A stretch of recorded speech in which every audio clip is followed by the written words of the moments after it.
കാഹളം കാതുകളിൽ കേട്ടിടറായി ദൈവദൂതർ പൊൻവീണകൾ വീട്ടിടറായി ദൈവദൂതർ പൊൻവീണകൾ വീട്ടിടറായി യേശുതനരുളിയ വാഗ്ദത്തം നിറവേറാൻ കാലങ്ങൾ നമ്മെ വിട്ടു പായുകയായി യേശുതനരുളിയ വാഗ്ദത്തം നിറവേറാൻ കാലങ്ങൾ നമ്മെ വിട്ടു പായുകയായി കാഹളം കാതുകളിൽ കേട്ടിടറായി ദൈവദൂതർ പൊൻവീണകൾ വീട്ടിടറായി ദൈവദൂതർ പൊൻവീണകൾ വീട്ടിടറായി.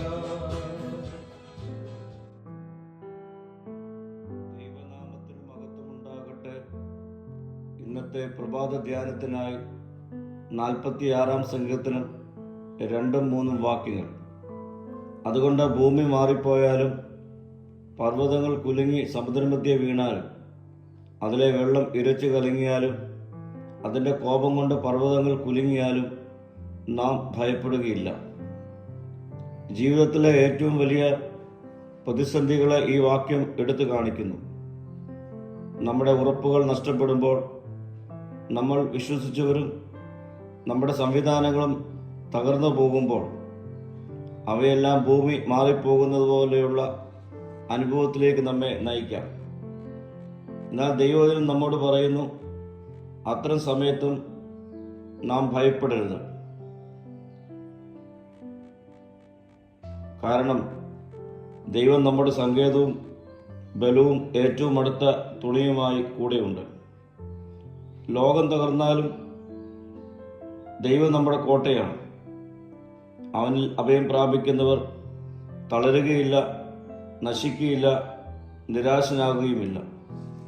പ്രതിസന്ധികളിൽ നാം എന്താണ് ചെയ്യേണ്ടത്? പ്രശ്നങ്ങളുടെ മധ്യത്തിൽ നിരാശപ്പെട്ടു പോകാതെ ദൈവത്തിങ്കിലേക്ക് അടുക്കുക. ഭയത്തേക്കാൾ വിശ്വാസത്തെ നമ്മുടെ ജീവിതത്തിൽ വളർത്തുക. നമ്മുടെ പ്രാർത്ഥനാ ജീവിതത്തെ ശക്തീകരിക്കണം. ദൈവവചനത്തിൽ ഉറച്ച് നിൽക്കുക. പ്രിയമുള്ളവരെ, ഭൂമി മാറിപ്പോയാലും പർവ്വതങ്ങൾ വീണാലും ജീവിതം കുലുങ്ങിയാലും നമ്മുടെ ദൈവം കുലുങ്ങുന്നവനല്ല. അവൻ എന്നും നമ്മോടൊപ്പമുണ്ട്.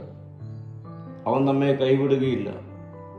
അതുകൊണ്ട് ഭയപ്പെടാതെ വിശ്വാസത്തോടെ മുൻപോട്ട് യാത്ര ചെയ്യാം.